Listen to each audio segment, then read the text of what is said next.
Let me give a brief intro to Scott Uzzell, who's president and CEO of Converse. He's been in this role about 3.5 years. They brought him on to the CEO role, and he leads the Converse business globally.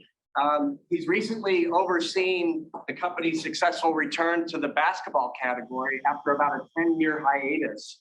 He's done that through new product lines, new sponsorships, and really starting a new era of basketball at Converse. Prior to Converse, Scott's held a wide range of general management, innovation, marketing, and interestingly, just prior to Converse, he ran what was called the Venturing and Emerging Brands Group at Coca-Cola, which was kind of a venture capital innovation mix, where he focused on a lot of the emerging brands there. He was responsible for brands like Honest Tea, Body Armor, Fairlife Milk, Topo Chico. Prior to that, his career also includes other prominent consumer packaged goods firms where he held marketing and general management roles at P&G, Kraft Nabisco, and Zico Beverage. He sits on Nike's executive committee. He's also on the board of FC Johnson Company. Scott has his master's, of course, from Booth, class of 98, yeah. Before that, he got his bachelor's in business at Florida A&M. As you might expect, he's got a pretty extensive footwear collection. We've got black, yeah, that's classic. But his favorite, so he says, are the Pro Leather and the low top Chuck 70. They're not the University of Chicago brand ones? No one hooked me up with those two. Yeah, last year. Yeah, I'm working on it. And do you have yours on? I know I saw Suzanne has hers. There we go. You don't have the special Art Middlebrooks edition. Yeah. You gotta come back because yeah, he's super generous, and no worries and to be here today. I think his talk today is going to be about matching words and actions. Yeah. And so on that note, let me turn it over. Big warm welcome for Scott Uzzell. Good morning, everyone. I also, I can take first no credit for the sneakers last year. The team that did that, and just like this morning, I take very little credit. I had Alana Finley, who's our global head of communications, and Monique, who runs external affairs and everything for North America, to help me out. So thank you guys for joining me this morning. I normally can do my own presentation, but they're helping me today, so thank you. I'm a little slow. All right, so okay, I'm Scott Uzzell. He just did an intro. I lead Converse. I've been the CEO 3.5 years. Before that, I worked for Coca-Cola, worked for Kraft, and I worked for P&G. Most of my career with Coca-Cola, and most recently, I was the president of their venture capital group. I'll tell you, the story today is going to be a little about our brand. I'm going to talk about my journey and the brand's journey in the last 3 years, because or last 2.5 years, because we've learned a lot. We still have a long way to go, but I'm going to talk about that. And then I'm going to pay it off with a short case study and then see if we can take any questions. So we go to the next one. So first, the Converse brand. It's headquartered in Boston. It was founded in Boston 114 years ago. And basically, it's a brand. Like I've worked on amazing brands, like whether it be Tide or Coca-Cola or Powerade, et cetera. And there's a brands that I found when I worked on it. I was trying to figure out how to intersect the brand with consumers' lives. What's interesting about this brand that, my 3.5 years, is that the consumer kind of runs with it, and you just kind of better not screw it up. And they take it to places you might not want to go, but if you don't want to go, that you're gonna wrestle with them. And it's not only the consumer, but also the employee base and our ecosystem. And I never forget.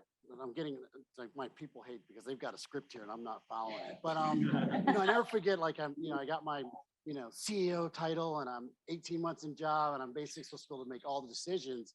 And I find I'm in these moments when I think I run the brand, and I either have a consumer, a very powerful influencer, or an employee group that basically tells me we ain't doing that. And then I have this choice of, what I was taught, I'm supposed to go, well, I'm the CEO, I'm supposed to do what I say, or I need to figure out why they're not going to do it and figure out where the brand's going to go. We're going to talk more about that in a second. Let me tell you about the brand today. The brand over the last 114 years, if you look at a lot of moments in history, it's been a part of progress, and it's been a part of movements. But today, when we think about the brand, it's centered in creativity with 4 vectors. First is sport. When we think about sport, basketball and skate, and not so much like that we want to be on the court dunking on everyone or being the number one, skate shoe with the most technology. But our creatives, when they look at this lifestyle of skate and basketball, they're influenced by style. If you're into basketball, the walk down the tunnel every night in the NBA, it's a fashion runway. And the same thing in skate. There's many brands out there that have crossed over from skate to Paris runways. When you go over to music, art, and fashion and style, creativity is at the center of everything we do for our consumer. Go to the next slide. Our mission, I like to think about it that we're not a brand that we believe that we're individually going to change the world, but the people that we support, whether it be our micro influencers or our macro influencers, they're the ones that are using creativity to drive progress. I think about one of the top skaters in the world that, was on the Olympic team. And when I met her, she's an MIT architect and she builds buildings that are around sustainability, green buildings. That's what she really wants to do, but she just kind of knows how to skate better than everyone in the world. And that's why people listen to her. Or I think about Natasha Cloud, one of the best NBA players. She decided, you know what, right after we signed our contract, she says to us that I'm not going to play. I just want to I want to make sure I stand up for social justice and march with the people in the streets and use my name to do that and that platform. And when you talk to many of the influencers you have on a macro or micro basis, they really have a bigger mission than what they do every day. So it's about allowing them to be who they are. It's about helping fuel creativity, and it's about inclusion, celebrating differences. That's what our brand's about. Go to the next one. So how do we intersect progress and our values of our brand?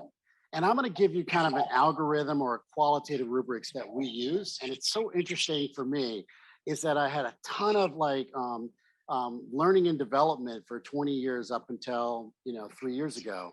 And this was not developed in the book. It's about a number of people kind of dealing with the challenge of leading a brand and an enterprise in an uncertain world from March 2020 through today. All the elements were there prior to this, but in terms of putting a spotlight on values and our consumers and what our brand stands for, they were highlighted and sharpened in the last 3 years. So if we go to the next slide. So before I go to the framework, I think I really harken back to April or May of 2020. I was either in my basement or in my kitchen or somewhere because I wasn't in the office. And I know I'd just gone through a situation where we had shut down our thousands of stores, 2,000 stores around the world were shut down. Our plants were shut down. Our distribution centers were shut down. Our employees were not at work. There was no vaccine then, so people were dealing with COVID on a personal level. Then you have the social injustice, whether it be George Floyd or the many other acts throughout the year. And I'm sitting in my office and my employees are frankly, they're just burned out. They're frustrated. They're looking to me for answers. I'm processing it at the same time. I have no freaking answer. I'm saying to myself, I didn't learn this at the University of Chicago. I worked on strategy and buying companies and marketing plans. And now I'm sitting here and they're looking for me for direction. And I never forget over the weekend, my CMO and everybody's texting me, we need to do this, we need to do that, we need to do this. And I'm just like, got a headache. I literally had a headache. And then finally, I was so struggling with, as usually a guy that always has a good answer, was like, what is the right thing to do? And what we started to say was, before we start going out and telling everybody what to do, we need to be really clear about ourselves. And so we developed this concept called be, do, say. Very simple. I'm going to talk about it.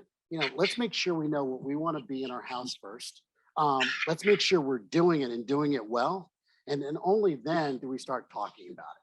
Because at this point, whether it be during the pandemic or, you could go all the way through January 6th, companies were getting out there and talking about what they're doing, but the audio and video many times did not match.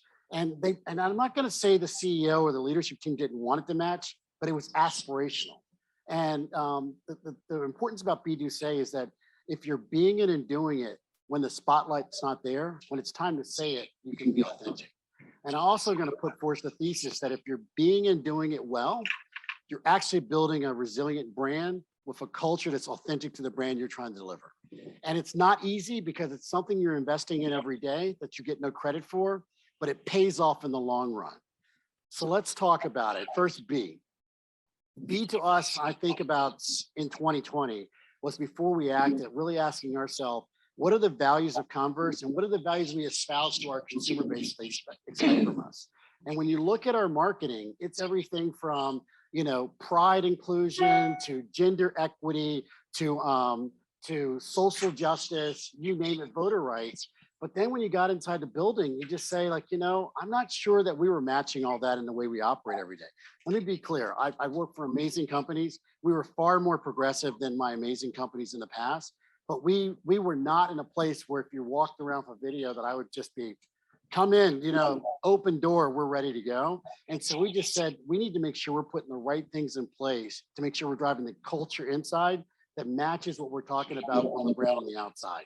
And we did that from everything, looking at pay equity, looking at representation at all levels, making sure that doing surveys to understand, do people feel like they can bring their whole self to work? That if you've chosen a lifestyle or you've chosen to come out as whoever you are, do you feel like when you come to Converse that it's a place that you can be who you want to be? So can we go to the next one? Doing the work. It's really interesting, and I'm just going to be transparent and open, is that if you talk to me about leadership in 2019, I would have given you a lot of great, sayings and things that I believe in, what I think I was moderately successful.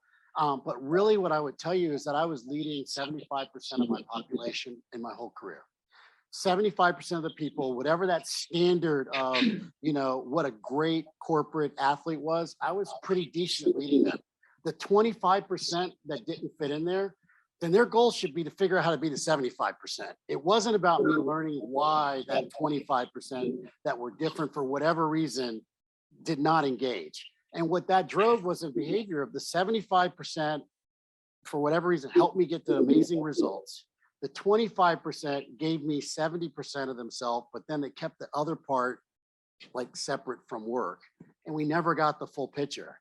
And about doing the work is that as I've learned in the last 3 years of going out and educating myself about so many things that I don't understand, to make sure I understand that other 25% makes my leadership ability to pull everybody along, not just the 75%. And I sit on a number of, it's not about sitting on boards, but I sit on a number of conferences that have other CEOs on there. And it's been really fascinating that probably if I sat on the same conference boards 3 years earlier, 2016 and 2019, we would have talked about sustainability or climate change or strategy or taxes and all those things. But the subjects we've talked about the last 2.5 years are ones that you don't know what people talk about at home. And listening to CEOs that say, you know what, I don't want social issues brought inside the building. So I heard a CEO of a major company say, we've changed all the screens in the break room and in the coffee room to ESPN and HGTV. So CNN and all those things are not on. So therefore our employees won't have to deal with what's going on in the world. I'm sitting there like, oh my God. Another CEO makes a statement that we just try not to be political. We just want to sell more of X. I don't want to get involved in politics. He runs a $15-20 billion company. And I'm sitting there, he just doesn't get it. And not only doesn't get it, like these are well-intended people. He doesn't even actually want to get it. Like he just wants to go back to the way it used to be. And they're not unique. And so for me, doing the work is understanding, as I've said to my leadership team, is that, it's no longer a nice to have as a leader. Like, how are you going to bring the 100% along and do the hard work, And so, whether it be understanding pronouns or understanding that why is something Latinx versus, you can go on and on and on and on. But if you really want to be a leader that's inclusive and bring it all, you got to do the hard work. Go to the next one. And then say, only once you figured out that you think you're doing the right, you know who you want to be, you're doing the hard work, then just talk about it a little. The thing about it is so many companies and brands, it's funny, my little thing that I do, clearly I have too much time on my hands, is that I'm with a CEO that I'm just completely impressed with. And this happened like a week ago, of a Fortune 150 brand. And I'm like, wow, this guy was amazing. And I go back and I get on the airplane and I Google the company's leadership team. And I see nothing but white men. And then I see the top, their board, no diversity. And I'm like, God, like, how do you get out there and espouse so much about where you want to be? you write big checks, you've got splashy, what we're doing, but for whatever reason, it's just not, it's good for you, but not for me. And I walk away so disenchanted. And I say to myself, does he understand? Well, it doesn't matter because I don't work there, but does he really understand that his employees and then people or prospective employees, they look at that, or the influencers or the consumers that say you're not authentic. So basically when you get to the say part, it's really important to make sure you're doing the be and the do right. And today with social media, and there's so many avenues to get to the facts that consumers can go. I just did a quick Google. You quickly learn like who's authentic. Now it's not about being perfect. Everybody's on a journey. It's just that when you get out there and start talking about what you're doing and doing it in a way from a high point, and you really haven't taken care of the inside of your building or your home, it just looks like the audio and video don't match. Can we go to the next one? So bringing it together, I'm going to give a little bit of a case study. Am I this case study? My next one. So don't hit the button yet. So we recently did a partnership with John Boyega, and John Boyega, if you don't know who he is, UK London-born UK actor that was in many different films. Most recently, the trilogy of the most recent Star Wars blockbusters. My son will be the Last Jedi or the Skywalker, but anyway, they're all, because there's so many of them. But anyway, he's a superstar actor, British born, Black, and his piece was he came to us and just said, looked at our brand, and he's known what we've been doing, and really talked about he wants more people, especially in the UK, which many times if you think about when you hear about an actor from the UK, you don't instantly think there's going to be someone of color, but there's so many people like him that don't have access to where he's gotten to, and he wants to tell his story, and he wants those kids at the younger level to one day dream about being like him. And so first, as we took that on, we said, got it, that's interesting, that's great. We'd love to partner with you. But before now we start talking in the say piece, let's make sure we understand what we're doing. So let's run the video and I'll tell the story. Every night, for the love of the craft, we repeat and repeat. It's now, it's not never, or later, or soon. The next thing isn't out there, it's in us. Man, it's in you. So we have something called a Create Next campaign that we're doing right now, which is really around how do we create the next generation of creatives, whether it be in the 4 vectors I talked about earlier.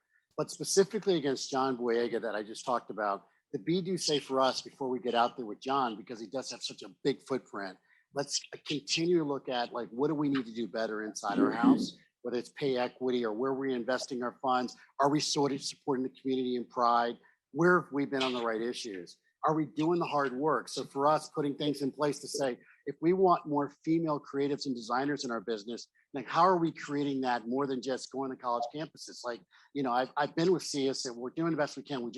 It just takes time. Well, how do we add more initiatives? So one of them we've added is the Converse All-Star Program, which basically it's an apprentice program that brings students in, allows them to kind of shadow our executives.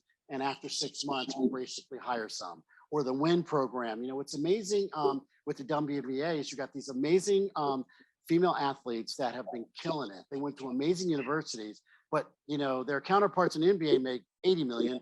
They make 300,000. So they're going to have to get a job at 25, 28. So we're an onboard for them when they leave the WNBA and they come to us and come into design and product and marketing and bring amazing experiences, and many times have lived around the world. And then as we got to John said, I want to have more Black and brown filmmakers come out of the UK. And so we partnered with him with this particular initiative to identify 5 filmmakers against something we call the all-stars around the world, which are micro influencers, and took 5 of the ones that are filmmakers and said, we're going to fund the film and he's going to be mentor to them, which gives them a heck of a spotlight. And if they're really good at what they do, they're going to get their next leg up.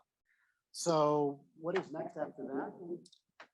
And that's it. That's thank you. So here's the deal. All I wanted to do was just tell a little bit of a story, tell you a little bit about myself, and just show you a journey. We are far from perfect. We are under construction in this area. But what I will tell you is that this is like brand management. I would have never told you this was brand management 3 to 5 years ago. I would have said, this is something you do on the side. You send a check to the YMCA or to the foundation or whatever. But it really is that if you're doing the things to make sure that you understand first your values of your enterprise, your brand, you're doing the work to make it authentic in the building that nobody sees, that pays no dollars, then the output is that you can talk about it, but also you're going to hire people that feel like they're a part of something special, and they're going to deliver amazing results that you'd never get if you don't do the be and the do, and all you do is do the say. So that's it. Thank you very much. If I can answer any questions, let me know.